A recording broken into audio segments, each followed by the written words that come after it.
નમસ્કાર. આપણે જ્યારે પણ ભારતની લોકશાહીની વાત કરીએ ત્યારે સંસદ, સુપ્રીમ કોર્ટ એ બધું તરત યાદ આવે. પણ એવી ઘણી બધી સંસ્થાઓ છે જે પડદા પાછળ રહીને આ આખી સિસ્ટમને ચલાવે છે. આજે આપણે એ જ અદૃશ્ય આધારસ્તંભોની વાત કરીશું. તો સવાલ એ છે કે શું ખાલી સંસદ અને કોર્ટ જ આટલા મોટા અબજોની વસ્તીવાળા દેશને ચલાવી શકે? જવાબ છે ના. તો પછી બીજું શું છે? કઈ એવી તાકાત છે જે આ બધું સંભાળે છે? ચાલો આજે આ રહસ્ય પરથી પડદો ઉઠાવીએ. તો આ આખી વાતને બરાબર સમજવા માટે આપણે આ 5 સ્ટેપ્સમાં આગળ વધીશું. સૌથી પહેલા એ સમજીશું કે આ અદૃશ્ય પિલર્સ એટલે કે આધાર સ્તંભો છે શું. પછી જોઈશું કે એ આપણા અધિકારોનું રક્ષણ કેવી રીતે કરે છે. અર્થતંત્રમાં એમનું શું રોલ છે. કોર્ટની બહાર એ કેવી રીતે ન્યાય કરે છે. અને છેલ્લે આ બધું આપણા માટે આટલું મહત્વનું કેમ છે. ચાલો તો શરૂઆત કરીએ. સૌથી પહેલા પાયો મજબૂત કરી લઈએ. આ જે સંસ્થાઓની આપણે વાત કરવાને છીએ એ મુખ્યત્વે 3 પ્રકારની હોય છે. એકવાર આ 3 પ્રકારો સમજાઈ ગયા ને તો આખો ખેલ સમજાઈ જશે. પહેલો પ્રકાર છે વૈધાનિક સંસ્થા અથવા તો કહીએ સ્ટેચ્યુટરી બોડી. હવે આ શું છે? સાવ સહેલું છે. આ એવી સંસ્થાઓ છે જેનો ઉલ્લેખ સીધો બંધારણમાં નથી, પણ દેશને ચલાવવા માટે કોઈ ખાસ જરૂર પડી તો સંસદે એક કાયદો બનાવીને એને ઊભી કરી દીધી. એટલે કે એ કાયદાથી બનેલી સંસ્થા છે. હવે બીજો પ્રકાર છે નિયમનકારી સંસ્થા એટલે કે રેગ્યુલેટરી બોડી. આ એક રીતે વૈધાનિક સંસ્થાનો જ એક પ્રકાર છે.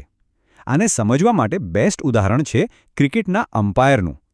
જેમ અમ્પાયર મેદાનમાં નિયમ પ્રમાણે રમત રમાડે છે, બસ એ જ રીતે આ સંસ્થાઓ અર્થતંત્રના અલગ અલગ સેક્ટરમાં અમ્પાયરનું કામ કરે છે. નિયમો બનાવે છે અને બધા એને પાડે એ સુનિશ્ચિત કરે છે. અને ત્રીજો ખૂબ જ રસપ્રદ પ્રકાર છે અર્ધન્યાયિક સંસ્થા એટલે કે ક્વાસી જ્યુડિશિયલ બોડી. નામ પરથી જ થોડો અંદાજ આવી ગયો હશે. આ પૂરી કોર્ટ પણ નથી અને સાવ સામાન્ય સંસ્થા પણ નથી. એની પાસે કોર્ટ જેવી જ કેટલીક સત્તાઓ હોય છે.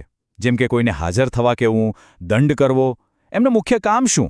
તો કે અમુક ખાસ પ્રકારના વિવાદોને ફટાફટ અને એક્સપર્ટ ઓપિનિયન સાથે ઉકેલવાનું. સારું, તો હવે આપણે આ 3 પ્રકારોને ઉદાહરણ સાથે સમજીએ.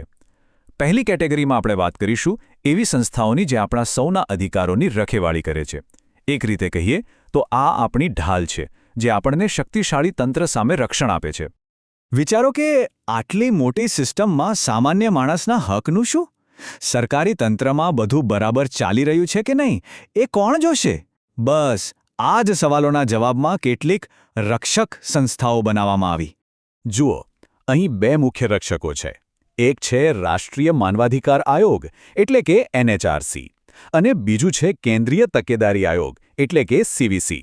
હવે આ ટેબલ જુઓ. બંનેની નિમણૂક સમિતિમાં જ કેટલો મોટો ફરક છે. NHRCની કમિટીમાં વડાપ્રધાનથી લઈને વિરોધ પક્ષના નેતા અને ગૃહમંત્રી બધા જ છે, જ્યારે CVCની કમિટી થોડી નાની છે અને એમના કાર્યકાળ એ પણ એકદમ અલગ. એકનો 3 વર્ષ, બીજાનો 4 વર્ષ. આ બતાવે છે કે દરેક સંસ્થાને એના કામ પ્રમાણે કેટલી ચોકસાઈથી ડિઝાઇન કરવામાં આવી છે.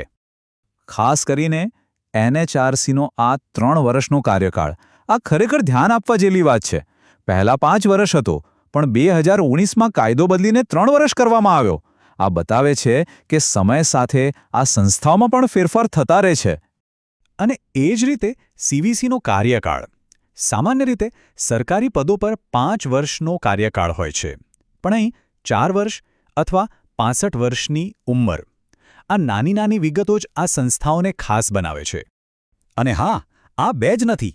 આ સિવાય પણ આપણા રક્ષકો છે, જેમ કે CIC એટલે કે સેન્ટ્રલ ઇન્ફોર્મેશન કમિશન, જે RTI દ્વારા પારદર્શિતાનું કામ કરે છે. અને હા, લોકપાલ, જેનું કામ મોટા હોદ્દા પરના ભ્રષ્ટાચાર પર નજર રાખવાનું છે. સારું, તો અધિકારોના રક્ષકોની વાત તો થઈ. હવે જઈએ અર્થતંત્રના મેદાનમાં. અહીં પણ કેટલાક પાવરફુલ અમ્પાયર્સ બેઠા છે જે આખા આર્થિક ખેલ પર નજર રાખે છે, જેથી કોઈ ચીટિંગ ન કરી શકે. આનું સૌથી મોટું ઉદાહરણ છે SEBI. આજે તો આપણે એને શેર બજારના મોટા રેગ્યુલેટર તરીકે ઓળખીએ છીએ, પણ શું કોઈને ખબર છે 1988માં જ્યારે એની સ્થાપના થઈ ત્યારે એની પાસે કોઈ ખાસ પાવર નહોતા. એ ખાલી એક વોચડોગ જેવું હતું. પણ પછી 1992માં એને કાયદાકીય તાકાત મળી અને આજે રોકાણકારોના હિતોનું રક્ષણ કરતું એક શક્તિશાળી અમ્પાયર છે. આ એક નાનકડી સફર નથી, આ ભારતના આર્થિક ઇતિહાસનો મોટો હિસ્સો છે. અને આ અમ્પાયર ખાલી શેરબજારમાં જ નથી, આપણા રોજના જીવનમાં પણ એમની અસર દેખાય છે. જેમ કે TRI, જે આપણા મોબાઈલ અને ઇન્ટરનેટના ભાવ નક્કી કરવામાં મદદ કરે છે. IRDAI, જે આપણી ઇન્સ્યોરન્સ પોલિસી પર નજર રાખે છે. અને હા, FSSAI, આપણે જે પેકેટવાળો ખોરાક ખાઈએ છીએ એ સુરક્ષિત છે કે નહીં એના ધોરણો આ જ સંસ્થા નક્કી કરે છે. ચાલો હવે વાત કરીએ આપણી ત્રીજી અને છેલ્લી કેટેગરીની, એવી સંસ્થાઓ જે કોર્ટરૂમની બહાર ન્યાય આપવાનું કામ કરે છે. આ એ સંસ્થાઓ છે જે સ્પેશિયલ કેસ માટે બનાવવામાં આવી છે, જેથી ન્યાય ઝડપથી મળે. આપણી કોર્ટમાં લાખો કેસ પેન્ડિંગ છે. હવે વિચારો, પર્યાવરણને લગતો કોઈ ગંભીર મુદ્દો હોય, જેમાં ટેકનિકલ જાણકારીની જરૂર હોય, એનો કેસ જો સામાન્ય કોર્ટમાં વર્ષો સુધી ચાલે તો કેટલું નુકસાન થાય. બસ આ જ સમસ્યાનો ઉકેલ લાવવા માટે નેશનલ ગ્રીન ટ્રિબ્યુનલ એટલે કે NGT જેવી સંસ્થાઓની જરૂર પડી. અને NGTની સૌથી ખાસ વાત શું છે ખબર છે? એ કાયદાની આટીઘૂટીમાં પડવાને બદલે એક કુદરતી ન્યાયના સિદ્ધાંતો પર કામ કરે છે. એટલે કે મૂળભૂત રીતે શું સાચું છે અને શું ખોટું એના પર ફોકસ કરે છે. આનાથી નિર્ણયો ઝડપી અને વધુ વ્યવહારુ બને છે. 2010માં બનેલી આ NGTનો લક્ષ્યાંક છે કે પર્યાવરણના કેસ 6 મહિનામાં ઉકેલી નાખવા. 6 મહિના વિચાર તો કરો. અને આ કામ કેટલું મહત્વનું છે એ સીધું આપણા બંધારણના આર્ટિકલ 21 સાથે જોડાયેલું છે, જે આપણને સ્વચ્છ પર્યાવરણમાં જીવવાનો અધિકાર આપે છે. સારું, તો આપણે 3 પ્રકારની સંસ્થાઓ જોઈ: રક્ષકો, અમ્પાયર અને કોર્ટની બહારના ન્યાયાધીશો. પણ સવાલ એ છે કે આ બધું આટલું મહત્વનું કેમ છે? આ બધી સંસ્થાઓને આપણે એક સાથે કેવી રીતે જોઈ શકીએ? જો, આ બધી સંસ્થાઓના 3 મુખ્ય ફાયદા છે. પહેલું, એમની પાસે સ્પેશિયલ નોલેજ એટલે કે વિશિષ્ટ કુશળતા હોય છે. બીજું, એમના કારણે આપણી મુખ્ય અદાલતો પરથી બોજ ઓછો થાય છે. અને ત્રીજું, અને સૌથી મહત્વનું, એ આપણા જેવા સામાન્ય નાગરિકોના હિતો, રોકાણો અને પર્યાવરણનું સીધું રક્ષણ કરે છે. એટલે જ ઘણા લોકો એને શાસનની ચોથી શાખા પણ કહે છે. તો આજના આ વિશ્લેષણના અંતે એક સવાલ આપણી સામે ઊભો રહે છે. જેમ જેમ આપણો દેશ વધુને વધુ જટિલ બનતો જશે, તેમ તેમ આ સંસ્થાઓનું મહત્વ વધતું જશે. પણ શું ભવિષ્યમાં આ સંસ્થાઓ પોતાની સ્વતંત્રતા જાળવી શકશે? કારણ કે એમની મજબૂતાઈ પર જ આપણા લોકતંત્રનું ભવિષ્ય નિર્ભર કરે છે. આ એક એવો પ્રશ્ન છે જેના પર આપણે સૌએ વિચારવું રહ્યું.